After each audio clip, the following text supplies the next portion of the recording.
Before the video start, please drop a like and subscribe to help the channel grow and to reach our 1,000 subscriber goal.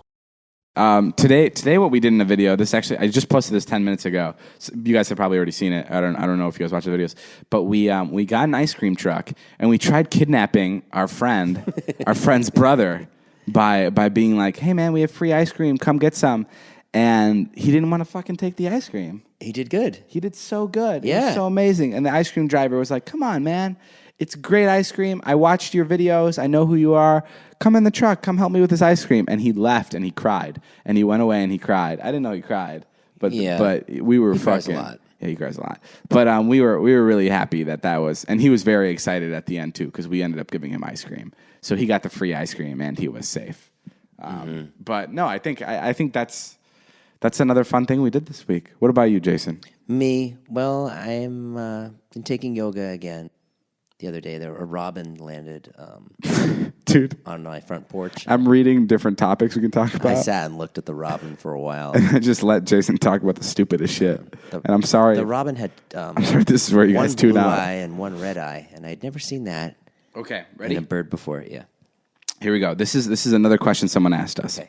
About 2 months ago, I began texting a girl who goes to my school. She's beautiful. I had a hard time getting the nerve to talk to her at school, but I eventually texted her and asked her out. She said no, saying that she didn't feel the same way. I was crushed because I thought we were going really well and have a lot in common, but I figured that I should remain friendly because I don't want to be rude and cut her out, because it's a small school and I see her frequently. We still text on Snapchat frequently. I thought I was moving on, but we just had a school dance several days ago and she looked amazing and I realized that I was not over her. I don't know what to do. It feels like I don't want to move on. Is there any advice that you have for me?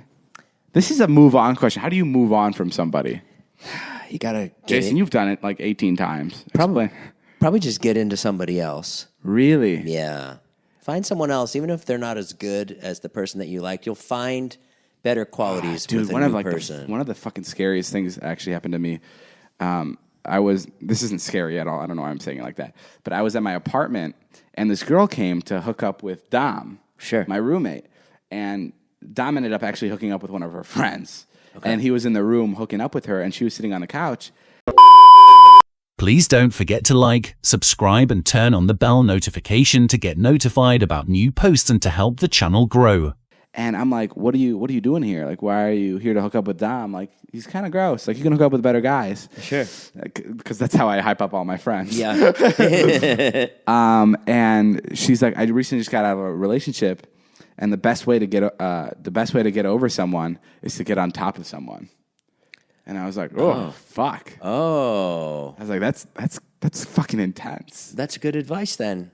Yeah. I mean, not for our friend. Was our friend a boy? No, I don't know. Definitely don't go hook up with someone. Don't go have sex with someone. I don't know. How did you get over your ex-wife? How did I get over her? I filed a divorce. Yeah. I packed my stuff and I went and had a milkshake. No. I mean, that's a bad example.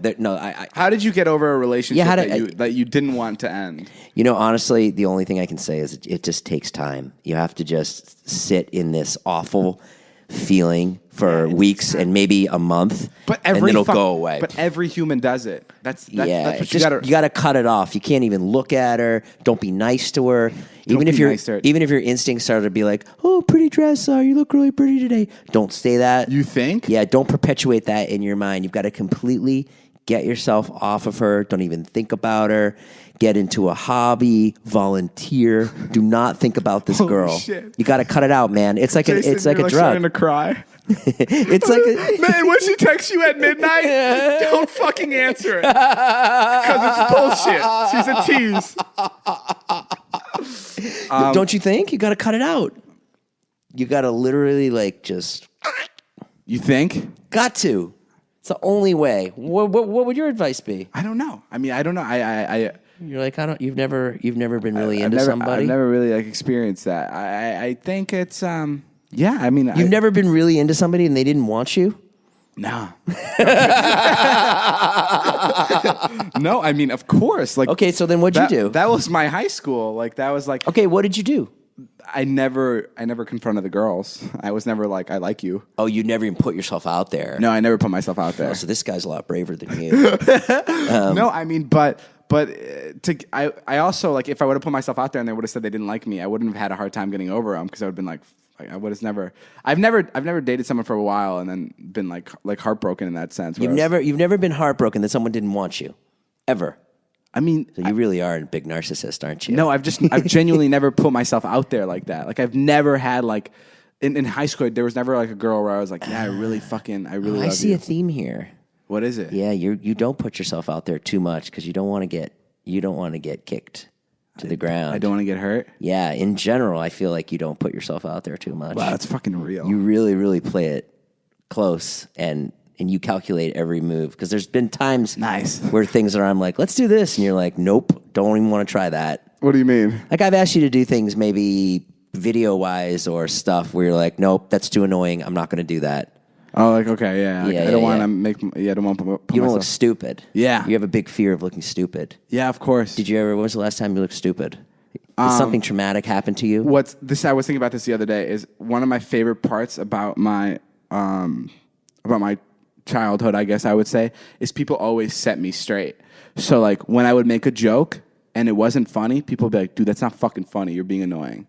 Like this would happen to me constantly, and it would happen so often that I was working on it. I was like realizing what was annoying, and there was friends around me, there was kids around me that were being annoying, but no one set them straight, or like they didn't take direction from other people. So someone would be like, "Shut the fuck up, you're annoying," but it just wouldn't click. When someone would tell me that, I'd be like, when someone would call me annoying, I'd be really hurt by it. And I'd take it and I'd be like, okay, what did I do and what shouldn't I do next time? And I think that's like what shaped a lot of me is like I learned from a lot. Who called you annoying? Oh, fuck, my teacher. Your teacher? Yeah. What would your teacher say? I had a teacher who's I was like talking over him one day and he's like, David, one day when you stop thinking you're better than all of us.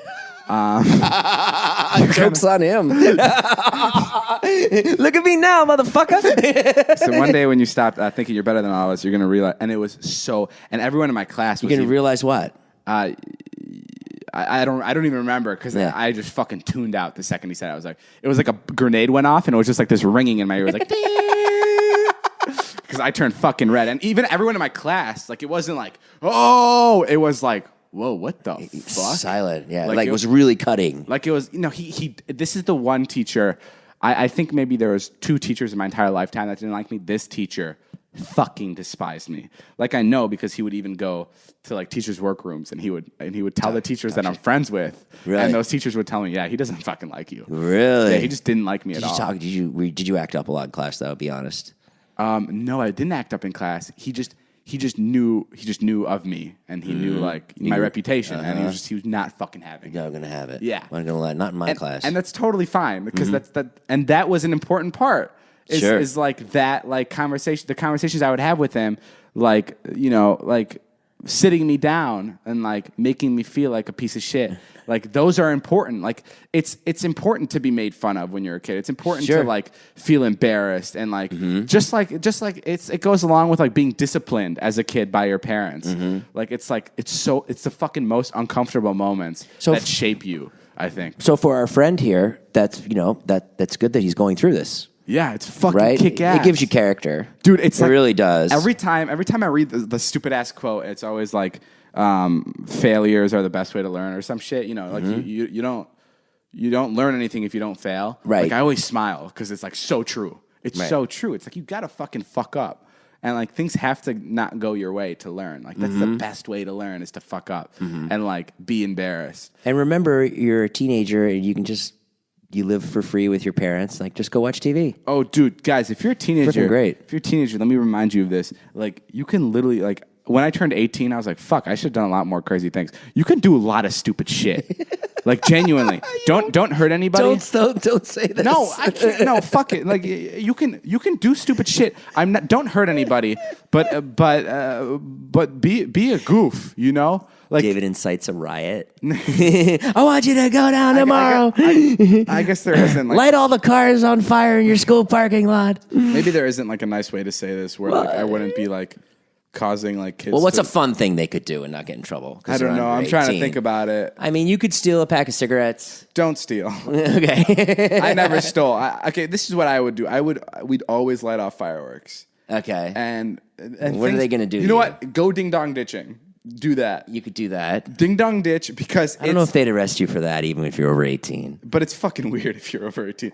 Be a kid. Go ding dong ditching. My favorite, what we would do is code red, and it's where you ring the doorbell and everyone lays down on the front lawn, and then you yell code red when they open the door and you just run. Or like we'd play chicken, so like everyone would lay down and the last one to get up and run is like the winner. Really? Yeah. So just do stupid things like that. Like enjoy your. Don't do fucking drugs. It's stupid. You have all the time in the world to try drugs. Don't do it when you're a kid. Yeah, don't do drugs because that builds shitty fucking habits. Yeah, it makes everything really easy, and then you don't develop like social skills. Because you're just high. There's no point. There's no point in drugs. And the other thing is, you don't like drugs, and so don't do them. Yeah, drugs are awesome. Don't do them. No, drugs, you're going to fucking live for a while, and drugs are going to be around forever. And you can do drugs when you're older and you have a better mindset. Right now, as you're a kid, do stupid, safe shit that would normally get you in trouble as an adult, but you're just a cute kid, so you can get away with stuff. Yeah, like my kids, like they just enjoy like the really simple things. And like even if you like cut someone off, like even if I do something slightly illegal, they get upset with me. Yeah. Because they're just enjoying a simple life. Yeah, 100%. And that's what you guys got to do. My friend used to steal cigarettes, and that pissed me off so much. Oh, yeah? Yeah, when he was fucking 12 years old. Was he a smoker? Yeah. He used to smoke cigarettes when he was 12. Smoke a bunch, huh? I'm like, what the fuck is that? What was his home life like? Home life? Yeah, do you have good parents or no? Just acting out? He wasn't acting out for his parents, but he didn't have like the best parents. His parents were divorced. You know, he was going through the Midwest suburb crisis. What did you think of Chicago when you were back? What do you mean? Do you think it changed? Yeah, has it changed since you ran the city? Since you were mayor? Since I was mayor? No, I think Chicago's still so kick-ass. Still great, huh? Dude, there's something so cool about growing up in the suburbs of any town. It's so magical. Like one of my favorite parts about high school is I went to Vernon Hills, and you'd know your rivals, and everyone would know their rivals. Like, that's what I thought was cool. Right. It's like, oh, fuck Libertyville, fuck Mundelein, fuck Stevenson. Like these schools around you, and everyone was, like, so on top of it. Like, that high school pride was, like, my favorite part. Yeah. It's like when you went to a football game, you saw a kid from Stevenson, you'd be like, don't even look at me. What was something from the kids from Stevenson that would piss you off? Like, what were they like? Were they like the rich kids? They were the rich kids. Okay, what would they do? It's a big school, and there was a lot of them. They were just jockier. They were better looking. They were better looking over in because there was more Stevenson. Because there was more of them. So the bigger school. So the top of the class was bigger. Like it was a thicker group of good-looking kids. Sure. Right? Sure. And probably had a better team. And yes, of course they had a better team. They killed it and everything. Really? So they were like those guys. They were like the fucking... So like per capita, there was like probably people made more money if you lived in Stevenson. Yeah. And they had nicer cars. Yeah, they had nicer cars. They're more spoiled. And like if you were to see somebody from Stevenson from the mall, like what would you say? Spit on them. Shut up. No. No, it wasn't like that. You wouldn't like, this wasn't like turf wars. Like we weren't gangs. Right. But you'd be like, oh, those kids are from Stevenson. Like you wouldn't like even, yeah, I guess. If you guys would play Stevenson and then you'd go like your clique of friends, would you guys like catch shit if you were on their turf? They'd be like, get the fuck out of here. No. Get out of here. One time I have actually a story about we had a security guard in this was my freshman year of high school, I think. Yeah. There's a kid walking over from the other side of like the field. Right. And he was wearing the other team's like colors or whatever. And our security noticed that he looked a little suspicious. And he walked over to him and he patted him on the back. Mm-hmm. And he found out he had a bulletproof vest on. Whoa. Yeah. From Stevenson? Yeah. No, I don't know what school it was. And then he like fucking like stopped him. And in his coat, there were like 10 different knives. And he was coming over to stab people in our student section. Shut the fuck up. Yeah. And our one security guard was just like fucking had an eye for this guy. He just had it, huh? Yeah. And he went over to him, tapped him on the back. And he's like, something's not right with this guy. Something's not right with this guy. guy. Love stories like that? Yeah, how fucking the guy dope had is a that? sense. How dope is that, dude? Fucking Just dope. Saved a bunch of kids. Mm-hmm. That's sick. That's badass. He had a sixth sense about Shout out to you, Vernon Hills High School, for fucking being on the top constantly. We Good, number David. one. Fuck Stevenson. We love to end the podcast where David just talks trash about the other towns and talks up Vernon Hills. So go ahead. Now, David, here's your time to talk up your old high school. Fuck my life. Fuck Liberty. Every school in Illinois I love because I'm such a sucker for everybody in my high school I loved. Even the teacher that was mean to me, I love everything. I'm such a fucking little bitch when it comes to my high school. But yeah, that's all the time we have for today's podcast.